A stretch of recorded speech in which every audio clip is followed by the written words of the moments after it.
नमस्कार दोस्तों, मैं आलोक कुमार। आज चर्चा होगी बिहार में बाढ़ और बाढ़ से बचाव की।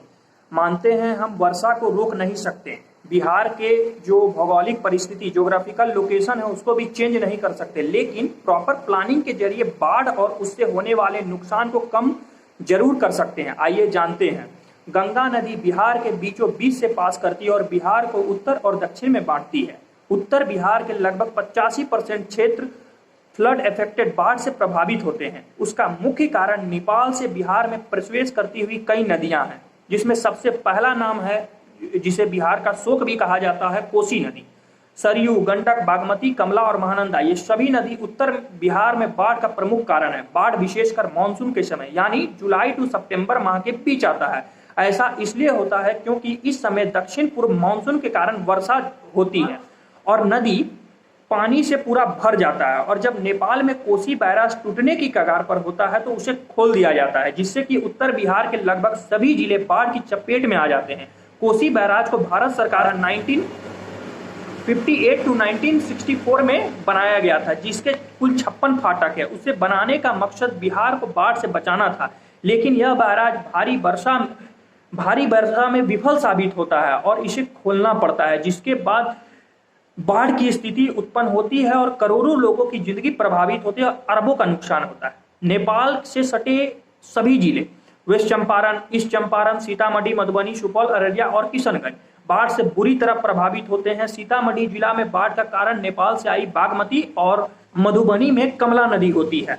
बिहार में बाढ़ का प्रमुख कारण उसका भौगोलिक परिस्थिति भी है। नेपाल बिहार से लगभग 20 गुना ऊंचा है और बिहार राज्य से दक्षिण में झारखंड है, जो बिहार से ऊंचा है और ढलान पूर्व की ओर है, यानी पश्चिम का हिस्सा थोड़ा उठा हुआ है।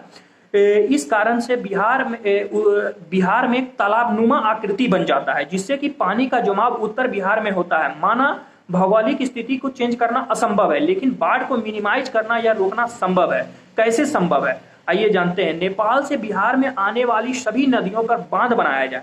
500 साल आगे का ध्यान में रखते हुए अलग अलग जगह पर अनेक जलाशय, जहां हम इस पानी का यूज खेती के पर्पस के लिए कर सके, बनाया जाए और नहर का निर्माण किया जाए, ताकि हम बहुत अधिक कृषि क्षेत्र को कवर कर पाएं और इस पानी का उपयोग अपने खेतों में फसल उगाने के लिए किया जा सके। जुलाई, अगस्त, सितंबर के महीने में इस पानी को डैम की मदद से रोके और उसके बाद इस पानी को धीरे धीरे छोड़कर जलाशय और नहर के माध्यम से खेतों को सिंचित करने में उपयोग किया जा सके। एक और, इस नदी के कारण जहां बाढ़ की स्थिति उत्पन्न हो जाती थी, वहां अब हम इसे अपने फसल में उपयोग कर पाएंगे। यह कर पाना संभव है।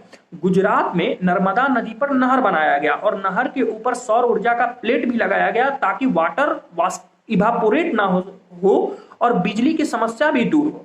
नदी को आपस में जोड़ा जाए, जैसे केन नदी को बेतवा नदी से जोड़ा गया, और बिहार में भी कोसी को मेची से जोड़ने की योजना है, जहां एक और कोसी में पूरी बाढ़ आ जाता है, दूसरी ओर मेची सूखा रह जाता है। इससे बाढ़ की स्थिति पर नियंत्रण पाया जा सकता है। नदी में गाद जमना बाढ़ आने का भी एक प्रमुख वजह है। इससे नदी में पानी स्टोर करने की क्षमता कम होती है और बाढ़ आने का खतरा बना रहता है। एक जहाज है दोस्तों, जिसका नाम डोजर है। वह गाद को सफाई करने में उत्तम है। यदि गाद की सफाई हो जाए और हम नदियों के जरिए ट्रांसपोर्टेशन करने लगे, एक माल को एक जगह से दूसरे जगह नदियों के माध्यम से पहुंचाया जाए, तो इससे कम खर्च में ट्रांसपोर्टेशन किया जा सकता है और सरकार को इससे राजस्व की भी प्राप्ति होगी। जो जलाशय का निर्माण किया जाएगा, उसमें मछली पालन करने के लिए सरकार उसका डाक कर सकती है और पैसा अर्जन कर सकती है। नहरों के जरिए लोगों को खेत में पानी मिल जाएगा, बाढ़ से मुक्ति, और सरकार को अपने खर्च वहन करने के लिए उचित दर पर पैसा भी किसान से ले सकती है, उसे पानी देकर। रिवर चैनल, जहां पे नदियां बहती है, उसको थोड़ा चौड़ा किया जाए, तटबंध का निर्माण किया जाए उचित तरीके से। एक और, बाढ़ जहां आपदा बनकर आती है, उसे हम अवसर में बदल सकते हैं। बात यह भी है, जो सरकार इतना पैसा लाएगी कहां से।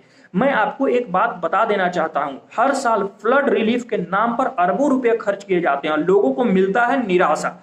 मान लीजिए यदि बाढ़ से 10 लाख परिवार प्रभावित होते हैं और उनके घर मान लीजिए खरपतवार के हैं, जो कि बाढ़ में नष्ट होते हैं।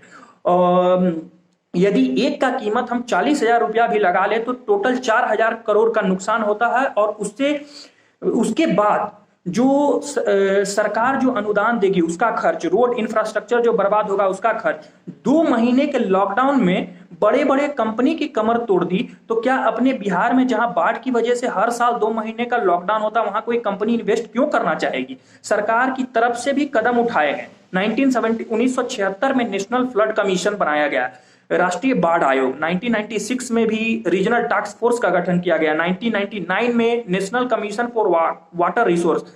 2012 में नेशनल वाटर पॉलिसी बनाया गया। लेकिन बाढ़ 1950 हो, 1987 हो, 2008 हो या 2020 हो, बाढ़ रुकने का नाम नहीं ले रही। यदि अभी भी उचित उपाय नहीं किए गए तो 2050 में भी यही हालात होगी।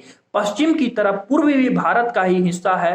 जल शक्ति मंत्रालय और बिहार जल संसाधन मंत्रालय को मिलकर ठोस उपाय करने चाहिए ताकि आने वाले समय में निजात मिल सके। बाढ़ से जुड़ी समस्या के लिए प्रोफेसर दिनेश मिश्रा और चांडी प्रसाद भट्ट की अध्ययन डाउन टू अर्थ में है, जहां समस्या और समाधान से जुड़ी बातें की गई हैं। धन्यवाद दोस्तों।